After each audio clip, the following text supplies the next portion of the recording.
Todo empezó con una llamada anónima. Era martes, cerca de las 9 de la noche, y estaba terminando de lavar los platos cuando sonó el fijo, ese aparato que rara vez usamos. Marta estaba en el sofá, riéndose con una serie, y Lucía ya dormía.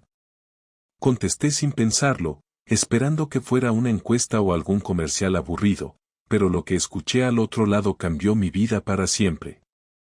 ¿Rafael? Dijo una voz masculina, grave, casi susurrante. Sí, ¿quién habla? Hubo una pausa incómoda, como si quien estuviera al otro lado del teléfono necesitara reunir valor. Mira, no quiero problemas, pero tienes que saberlo. Tu mujer no es quien crees que es. No me dio tiempo a responder, colgó antes de que pudiera preguntarle qué demonios quería decir.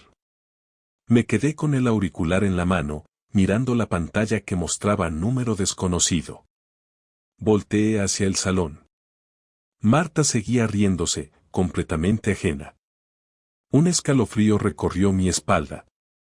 Intenté racionalizarlo. Un error, pensé, alguien quiere jugarme una mala pasada.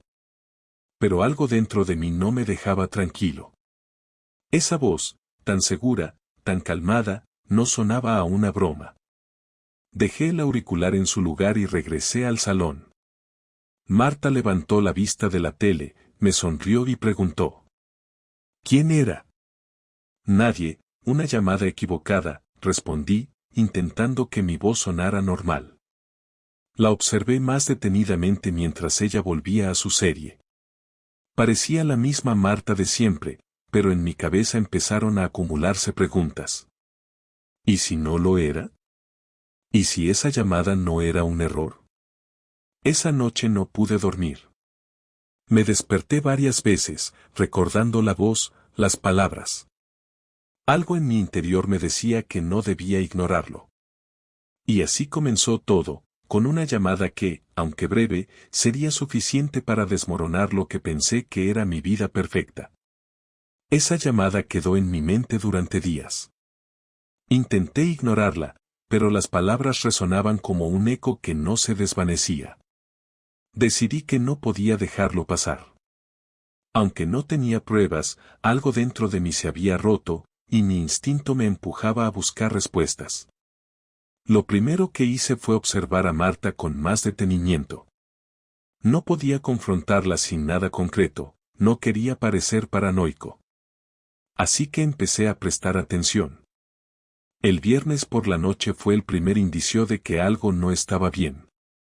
Marta me dijo que saldría con sus compañeras de trabajo. No era raro, solía hacerlo de vez en cuando. Sin embargo, había algo diferente en la forma en que lo dijo, como si estuviera ensayando una frase que no le salía natural. No me esperes despierto, que igual se alarga la cena, dijo mientras se colocaba unos pendientes que no le había visto antes. ¿Dónde vais? Pregunté, intentando sonar despreocupado. Un sitio nuevo en el centro, no recuerdo el nombre. Ya te lo contaré. El no recuerdo el nombre me sonó falso. Marta era organizada y detallista, siempre sabía dónde iba y con quién. Me quedé sentado en el sofá mientras ella se arreglaba. Cuando salió por la puerta, algo me impulsó a moverme. Me puse los zapatos, cogí las llaves y las seguí. Bajé las escaleras con cuidado, asegurándome de que no notara mi presencia. La vi salir a la calle y caminar hacia la esquina. Allí, un coche negro estaba esperándola. No era un taxi.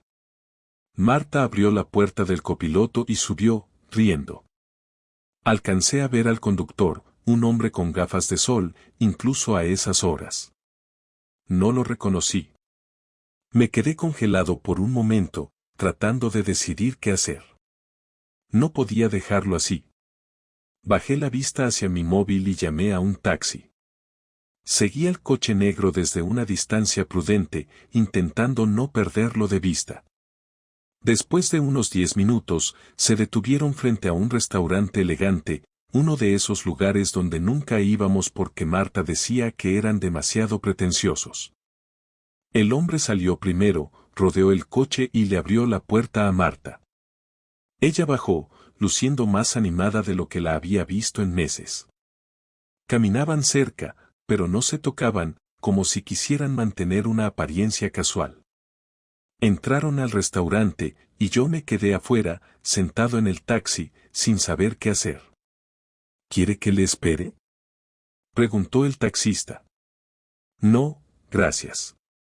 Bajé del coche y caminé hacia la entrada del restaurante. No podía entrar sin ser notado, así que busqué un lugar cercano desde donde pudiera ver. Encontré un bar pequeño al otro lado de la calle, pedí una cerveza y me senté cerca de la ventana. Desde ahí, tenía una vista clara del restaurante. Pasaron unos 20 minutos antes de que los vi salir. Marta estaba riendo, y el hombre tenía una mano en la parte baja de su espalda, un gesto que me dejó sin aliento. Se dirigieron al coche y se alejaron. Esta vez, no podía seguirlos. Me quedé sentado en el bar, mirando mi cerveza sin tocarla. La confirmación llegó al día siguiente. Revisé los movimientos de nuestra cuenta bancaria, algo que rara vez hacía porque confiaba en Marta para manejar esas cosas. Ahí estaba, una transferencia de 500 euros a un nombre desconocido. Busqué el nombre en internet y descubrí que pertenecía a un hotel boutique en las afueras de Madrid. El corazón me latía con fuerza mientras llamaba al hotel, usando el pretexto de confirmar una reserva. Me atendió una recepcionista amable que me confirmó que la reserva estaba a nombre de Marta y que incluía una habitación doble para 2 personas. Colgué antes de que pudiera preguntar más. Me senté en el comedor, mirando el teléfono en mis manos. La traición era clara, tangible. Ya no era una sospecha, era un hecho. Marta había reservado un hotel para una escapada romántica con otro hombre. Mi mente empezó a girar, pensando en todas las posibilidades, en cómo enfrentaría esto, en cómo reaccionaría ella. Decidí no confrontarla de inmediato. Necesitaba más información, más pruebas. Esa noche, mientras Marta dormía, revisé su bolso. Encontré un recibo del restaurante al que había ido, fechado el mismo día. También encontré un paquete de condones, algo que no habíamos usado en años porque ella estaba tomando anticonceptivos. Esa fue la gota que colmó el vaso. Cerré el bolso y me senté en la sala, mirando la puerta del dormitorio. Sabía que no podría dormir. Mi mente estaba llena de preguntas, de rabia contenida, de tristeza. Marta no era la persona que pensé que era, y nuestra vida juntos era una mentira. El descubrimiento había sido brutal, pero necesario. Ahora tenía claro que mi vida estaba a punto de cambiar, y no había vuelta atrás. La mañana del domingo, Marta parecía la misma de siempre, moviéndose por la cocina mientras preparaba café. Yo, sentado en la mesa del comedor, no podía apartar la vista de ella. Todo parecía tan normal, tan cotidiano, pero dentro de mí la tensión crecía como un nudo apretado en el estómago. Sabía que no podía seguir ignorando lo que había descubierto. Marta se giró con una taza de café en la mano y me sonrió. ¿Quieres uno? Negué con la cabeza. Tenemos que hablar. La frase la tomó por sorpresa. Marta se detuvo en seco, su sonrisa desapareció de inmediato.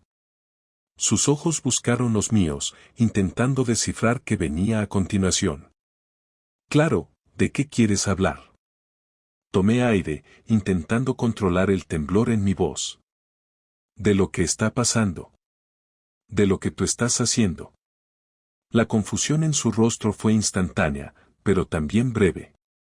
Era una expresión ensayada, cuidadosamente calculada. Se sentó frente a mí y dejó la taza en la mesa, como si quisiera mostrar que estaba dispuesta a escuchar. ¿Qué quieres decir, Rafael? No entiendo. Apreté los puños bajo la mesa, intentando mantener la calma. No me tomes por idiota, Marta. Sé lo del restaurante. Sé lo del hotel. Por un momento, vi cómo su fachada se desmoronaba. Sus ojos se abrieron un poco más, su postura se tensó, pero rápidamente se recompuso. No sé de qué estás hablando. Solté una carcajada seca, más de frustración que de humor. ¿De verdad vas a intentar negarlo? ¿Crees que no vi el recibo? ¿O la transferencia al hotel? Marta apartó la vista. Por primera vez, parecía insegura, incluso asustada. Pero en lugar de disculparse, en lugar de admitirlo, optó por contraatacar. ¿Estuviste revisando mis cosas? ¿Desde cuándo haces eso? La acusación me golpeó como un intento desesperado de cambiar el foco de atención. Pero yo no estaba dispuesto a caer en su juego. No estamos hablando de mí, Marta. Estamos hablando de ti y de lo que has estado haciendo a mis espaldas. Se levantó de la silla, cruzando los brazos frente a su pecho. No tienes derecho a espiarme, Rafael. Esto es una invasión de mi privacidad. Me levanté también, incapaz de mantener la calma. ¿Privacidad? Somos marido y mujer. ¿Desde cuándo es privacidad esconder escapadas románticas con otro hombre? Su rostro se endureció. Finalmente, la negación dio paso a algo más, una mezcla de rabia y vergüenza. ¿No es lo que piensas? Ah, ¿no? Entonces, explícame qué es, porque los números, los recibos y todo lo demás dicen otra cosa. Se quedó en silencio por un momento, mirando hacia la ventana como si buscara una salida.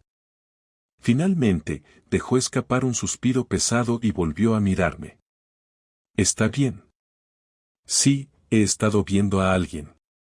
La confesión, aunque esperada, me golpeó como un puñetazo. Sentí como la rabia subía por mi pecho, pero también una tristeza aplastante. ¿Por qué? Pregunté, mi voz más baja ahora, casi un susurro. No lo sé, Rafael. Me sentí atrapada, aburrida. No sé cómo llegué a esto. ¿Aburrida? ¿Eso justifica traicionar a tu familia? No lo estoy justificando. Solo, no sabía cómo salir de todo esto. Su tono cambió. Ahora sonaba como si quisiera que yo me sintiera culpable, como si su traición fuera un síntoma de un problema más grande que, según ella, también era mío. Esto no es solo culpa mía, Rafael. Nuestra relación no estaba bien desde hace tiempo. La escuché hablar, sus palabras llenas de excusas y reproches velados. Hablaba de cómo yo estaba distante, de cómo nuestra vida juntos se había vuelto monótona. Pero cada palabra que salía de su boca no hacía más que alimentar mi furia. ¿Y este hombre? Pregunté, interrumpiéndola.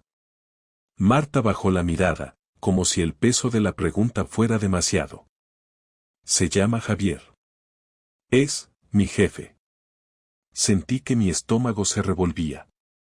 No solo había traicionado nuestra relación, sino que lo había hecho con alguien que veía todos los días, alguien a quien seguramente respetaba más de lo que me respetaba a mí. ¿Y cuánto tiempo lleva esto? Pregunté, mi voz ahora fría, casi mecánica. Unos meses, respondió, sin levantar la vista. ¿Y qué piensas hacer ahora? Finalmente, Marta levantó la cabeza y me miró. Sus ojos estaban llenos de lágrimas, pero no parecía arrepentida, solo acorralada. No lo sé, Rafael. No quería que esto llegara tan lejos. Solté un suspiro, sintiéndome más cansado que nunca. Pues llegó. Y ahora, tú y yo tenemos que decidir qué hacemos con este desastre. Marta no respondió, y el silencio entre nosotros era ensordecedor. Por primera vez en años, me di cuenta de que la mujer que estaba frente a mí ya no era la persona con la que me había casado. Pasaron 2 días desde la confrontación, y el ambiente en casa era insoportable. Marta intentó mantener una apariencia de normalidad frente a Lucía, pero yo no podía fingir. Cada vez que la miraba, sentía un nudo en el pecho. No era solo rabia, era una mezcla de traición, humillación y, sobre todo, la necesidad de recuperar algo de control sobre mi vida. No iba a dejar que esto terminara sin más. Si Marta había decidido destruir nuestra familia, yo me aseguraría de que enfrentara las consecuencias. Primero, necesitaba entender la magnitud de lo que había sucedido. Había sido clara al confesar que Javier era su amante, pero no me quedé satisfecho con esa información. Quería más. Decidí investigar a fondo, no solo para saber qué tan lejos había llegado la traición, sino para protegerme en caso de que las cosas se complicaran legalmente. Una noche, mientras Marta estaba en la habitación con la puerta cerrada, hice una copia de su correo electrónico desde su ordenador. Lo que encontré me dejó sin palabras. Había correos entre ellos que databan de hace más de un año. Mensajes llenos de coqueteos, planes secretos y promesas de encuentros en hoteles. Javier incluso hablaba de futuro juntos, algo que me enfureció aún más. ¿Acaso planeaban deshacerse de mí por completo? Guardé cada correo en una carpeta y los transferí a un USB. Luego, revisé sus redes sociales. Había fotos de eventos laborales donde ellos aparecían juntos, siempre con sonrisas discretas pero significativas. También encontré mensajes privados entre ellos, aunque no muchos, parecían ser cuidadosos con lo que dejaban por escrito. El golpe final fue revisar las finanzas. Encontré transferencias a hoteles, restaurantes caros y, lo más impactante, una compra reciente de joyería. Un collar, según el recibo, que nunca vi en casa. Marta había estado gastando dinero en su relación con Javier, mientras yo creía que estábamos ahorrando para un viaje familiar. Con todas las pruebas en mi poder, comencé a planificar mi venganza. No iba a ser algo impulsivo o violento, pero tampoco sería amable. Mi prioridad era proteger a Lucía y asegurarme de que Marta enfrentara las consecuencias de sus acciones. Primero, busqué un abogado especializado en divorcios. Me aseguré de contratar al mejor que podía pagar, alguien que pudiera manejar un caso complicado y proteger mis derechos como padre. Durante nuestra reunión, le mostré todas las pruebas que había reunido, los correos, los mensajes, los recibos. Mi abogado sonrió al ver la carpeta. Con esto, Rafael, tienes todas las de ganar. También me aseguró que, al demostrar que Marta había usado dinero compartido para mantener su aventura, tendría ventaja en las negociaciones financieras. No me importaba mucho el dinero, pero sí me interesaba quedarme con la custodia principal de Lucía. El siguiente paso fue preparar el terreno en casa. Decidí que, si Marta había elegido a Javier sobre nuestra familia, debía sentir el impacto de esa decisión. Empecé por cambiar la dinámica. Dejé de hablar con ella por completo, excepto lo necesario para coordinar cosas relacionadas con Lucía. No más cenas familiares, no más favores, nada. Al mismo tiempo, llamé a la empresa donde trabajábamos Javier y Marta. Fingiendo ser un cliente interesado, pedí información sobre su código de conducta interno y las políticas contra relaciones inapropiadas en el trabajo. Me enviaron un documento detallado, y ahí estaba, las relaciones entre jefes y subordinados estaban estrictamente prohibidas. Era una carta que podía jugar en cualquier momento. El golpe final llegó una semana después. Marta llegó tarde esa noche, claramente después de haber estado con Javier. Mientras entraba por la puerta, con una expresión de cansancio y algo de nerviosismo, le dije que necesitábamos hablar. ¿Otra vez con esto, Rafael? Dijo con un tono exasperado, dejándose caer en el sofá. Saqué el USB de mi bolsillo y lo dejé sobre la mesa frente a ella. Tienes 48 horas para empacar tus cosas y salir de esta casa. Su expresión cambió de inmediato. Intentó mantenerse firme, pero se notaba que estaba asustada. ¿Qué estás diciendo? Estoy diciendo que tengo todo lo que necesito para destruir tu reputación, tanto personal como profesional. ¿Creías que podías salirte con la tuya sin consecuencias? Marta tomó el USB con manos temblorosas, pero no lo conectó. No hacía falta, sabía exactamente lo que contenía. No puedes hacer esto, Rafael. Piensa en Lucía. Es por Lucía que lo estoy haciendo. No voy a permitir que crezca viendo cómo te burlas de nuestra familia. Intentó argumentar, llorar, incluso gritar, pero yo no cedí. Esa noche se encerró en nuestra habitación, mientras yo dormía en el sofá, satisfecho de haber recuperado el control. Al día siguiente, llamé al Departamento de Recursos Humanos de la empresa y reporté la relación entre Marta y Javier, adjuntando pruebas suficientes para respaldar mi afirmación.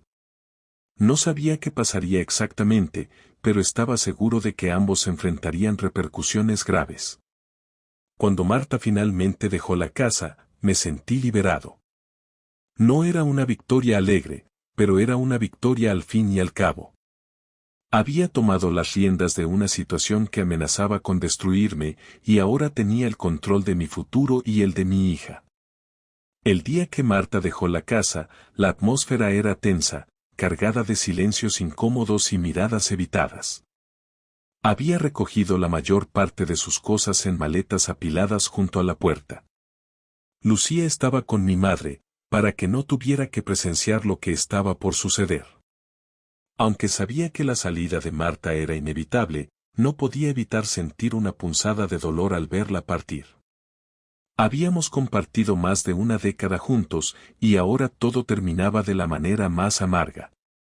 Cuando terminó de cargar las maletas en su coche, se detuvo en la puerta.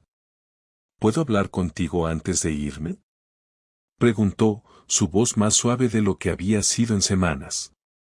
Habla, respondí, cruzando los brazos y manteniéndome firme. Marta suspiró y miró hacia el suelo antes de levantar la vista hacia mí. Rafael, sé que no hay nada que pueda decir para justificar lo que hice. Cometí un error, uno grande, y lo sé. Pero quiero que entiendas que no fue mi intención lastimarte de esta manera.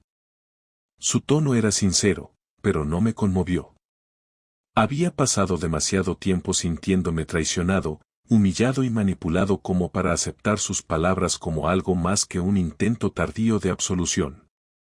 No creo que entiendas realmente lo que hiciste, Marta, dije, manteniendo la calma. No es solo que me traicionaste a mí. Traicionaste a nuestra familia, a Lucía. Tiraste todo lo que construimos por algo que, según tus propias palabras, no sabías cómo manejar. Tienes razón, admitió, y vi lágrimas acumulándose en sus ojos. Pero quiero que sepas que, a pesar de todo, siempre me importaste. ¿De verdad esperas que eso signifique algo ahora?, respondí, sintiendo cómo la rabia se mezclaba con una tristeza profunda. Si realmente te hubiera importado, no estaríamos aquí. Ella asintió lentamente, aceptando mis palabras sin discutir. Solo quiero pedirte una cosa, dijo finalmente. No dejes que esto te amargue. No te conviertas en alguien que Lucía no pueda admirar. Me quedé mirándola, sorprendido por su petición. Era extraño escuchar algo que parecía genuino de alguien que me había herido tanto. Lucía es lo único que me importa ahora, dije. Y haré todo lo que esté en mi poder para asegurarme de que esta situación no la afecte más de lo necesario. Marta asintió, y después de un largo silencio, dio un paso hacia la puerta. Antes de salir, se giró una última vez. Lo siento, Rafael. Espero que algún día puedas perdonarme. No respondí. La vi salir, cerrar la puerta detrás de ella y escuchar el ruido de su coche alejándose por la calle. En ese momento, me sentí dividido entre el alivio de que se hubiera ido y el vacío que quedaba en su lugar. Almohadilla, almohadilla, almohadilla, asterisco, asterisco, asterisco, el proceso de aceptación, asterisco, asterisco, asterisco. Después de su partida, mi vida cambió drásticamente. La casa estaba más tranquila, pero también más fría. Todo me recordaba a ella, los muebles que escogimos juntos, las fotos familiares en las paredes, incluso el aroma de su perfume que aún persistía en las habitaciones. Me di cuenta de que necesitaba limpiar mi entorno para poder empezar de nuevo. Lo primero que hice fue quitar todas las fotos de Marta. No las destruí, porque sabía que algún día Lucía querría verlas, pero las guardé en una caja y las metí en el trastero. Luego, empecé a redecorar la casa, cambiando pequeños detalles aquí y allá para que se sintiera más mía, más nuestra, solo de Lucía y yo. El tiempo con Lucía se convirtió en mi prioridad. Cada momento libre que tenía, lo dedicaba a ella. La llevaba al colegio, la recogía, pasábamos tardes enteras dibujando, viendo películas o simplemente hablando. Su sonrisa era un recordatorio constante de que, aunque todo lo demás hubiera colapsado, aún tenía algo valioso por lo que luchar. Almohadilla, almohadilla, almohadilla, asterisco, asterisco, asterisco, un giro inesperado, asterisco, asterisco, asterisco. Un mes después de la partida de Marta, recibí una llamada de recursos humanos de su empresa.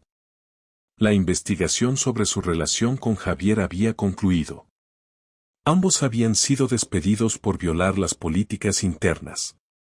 No sentí satisfacción al escuchar la noticia, pero tampoco pena. Era simplemente una consecuencia lógica de sus decisiones. Más tarde, Marta me contactó.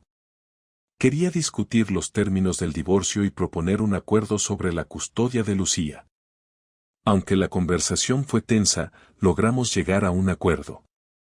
Decidimos compartir la custodia, pero con Lucía viviendo principalmente conmigo. Marta aceptó sin mucho debate, lo que me hizo preguntarme si realmente entendía cuánto había perdido. La última conversación que tuvimos sobre nuestra relación fue sorprendentemente honesta. Marta admitió que había sido egoísta, que había subestimado lo que significaba nuestra familia y que ahora, sin Javier ni su trabajo, se sentía completamente perdida. ¿Por qué no paraste antes de que todo se desmoronara? Le pregunté, genuinamente curioso. Porque me convencí de que podía manejarlo, de que era algo temporal, algo que no dañaría a nadie si lo controlaba. ¿Y ahora? Ahora sé que estaba equivocada. No dije nada más. Marta se fue poco después, y su sombra comenzó a desvanecerse de mi vida. Durante los meses que siguieron a la partida de Marta, mi vida adoptó un ritmo diferente. No diría que era mejor o peor, pero sin duda era nuevo. Cada día estaba enfocado en dos cosas, Lucía y yo mismo. Había una parte de mí que aún se aferraba a la rabia y al resentimiento, pero otra parte comenzaba a aceptar que aferrarme a esos sentimientos no me llevaría a ningún lugar útil. Sin embargo, aceptar no significaba olvidar, y mucho menos perdonar. Lucía parecía adaptarse bien a la nueva dinámica. Su inocencia y energía eran un bálsamo para los días más oscuros. Siempre había sido una niña alegre, y aunque sabía que la separación la había afectado, parecía encontrar consuelo en nuestra rutina. Hablábamos mucho, aunque de una forma adecuada para su edad. Sabía que mamá y papá ya no estarían juntos, pero que siempre estaría rodeada de amor. Yo, por mi parte, estaba enfrentando otro tipo de batalla. No era solo el duelo por la pérdida de mi matrimonio, sino también el enfrentamiento conmigo mismo. Durante años había vivido bajo la ilusión de que mi vida era sólida, estable, y ahora me veía obligado a cuestionarlo todo. No era una sensación agradable, pero tampoco podía ignorarla. Un día, mientras organizaba el trastero, encontré la caja con las fotos que había guardado tras la partida de Marta. La abrí, aunque con cierto recelo. Las imágenes eran como ventanas a una vida que ya no existía. Ahí estábamos en nuestra luna de miel, en la playa, riendo como si el mundo entero fuera nuestro. Luego, fotos del nacimiento de Lucía, sus primeros pasos, cumpleaños, vacaciones familiares. Era difícil no sentir un nudo en la garganta al ver esas imágenes. Sin embargo, en lugar de volver a guardarlas apresuradamente, me obligué a mirarlas todas. Era como enfrentar una realidad que había tratado de evitar. Después de cerrar la caja, tomé una decisión importante: buscar ayuda profesional. Sabía que no podía procesar todo esto por mi cuenta, y aunque era escéptico al principio, concerté una cita con un terapeuta. La primera sesión fue incómoda. Hablar con un extraño sobre los detalles más dolorosos de mi vida no era fácil, pero poco a poco comencé a soltar todo lo que había estado reprimiendo. En una de las sesiones, el terapeuta me hizo una pregunta que resonó profundamente: ¿qué quieres construir a partir de aquí? Me quedé en silencio, porque hasta ese momento había estado enfocado en lo que había perdido, no en lo que podría ganar. Fue un cambio de perspectiva que, aunque simple, marcó el comienzo de un nuevo capítulo. Decidí enfocarme en algo que siempre había querido hacer pero que había dejado de lado por falta de tiempo o motivación: abrir mi propio negocio. Durante años había trabajado como contador para otros, pero ahora veía una oportunidad de crear algo propio. Empecé a trabajar en un plan de negocio en las noches, después de acostar a Lucía. Era algo que me daba un propósito más allá de simplemente superar el día a día. Mientras tanto, mi relación con Marta era mínima. Solo hablábamos lo necesario sobre Lucía, y nuestras interacciones eran cortas y directas. Sin embargo, un día recibí un mensaje de ella que me dejó perplejo: quería verme para hablar. No sobre Lucía, sino sobre nosotros.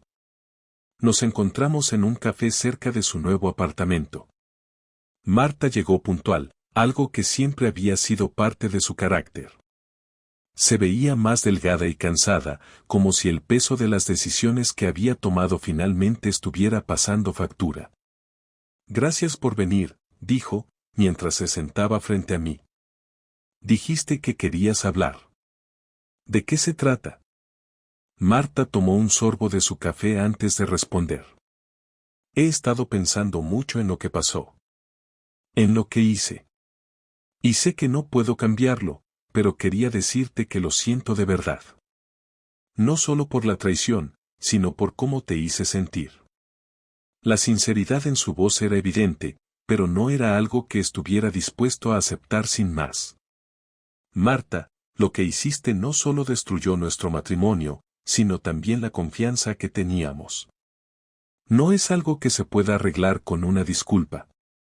Ella sintió, como si hubiera esperado esa respuesta. «No espero que me perdones. Solo quería que supieras cómo me siento». Hubo un silencio incómodo entre nosotros. Yo no sabía qué más decir, y ella parecía estar buscando las palabras correctas. Finalmente, se inclinó un poco hacia adelante. «Rafael, he estado viendo a un terapeuta también, y algo que he aprendido es que mis decisiones no solo te lastimaron a ti, sino también a mí misma. Perdí más de lo que creía». No respondí de inmediato. Había una parte de mí que quería decirle que ya era demasiado tarde, pero otra parte entendía que lo que estaba diciendo era, en cierto modo, un intento de cerrar un ciclo. «Espero que encuentres lo que buscas, Marta. Pero ya no es conmigo». Sus ojos se llenaron de lágrimas, pero no dijo nada. Se levantó, dejó algo de dinero en la mesa para el café y se fue. Me quedé sentado ahí por un rato, sintiéndome extrañamente en paz. No era un cierre perfecto, pero era suficiente. Con el tiempo, las cosas comenzaron a mejorar. Mi negocio despegó lentamente, y aunque hubo días difíciles, cada pequeño éxito me recordaba que estaba construyendo algo sólido. Lucía y yo encontramos una nueva normalidad, una que estaba lejos de ser perfecta, pero que era nuestra. El capítulo con Marta finalmente se cerró por completo cuando recibí los documentos finales del divorcio. Firmarlos fue como quitarme un peso de encima.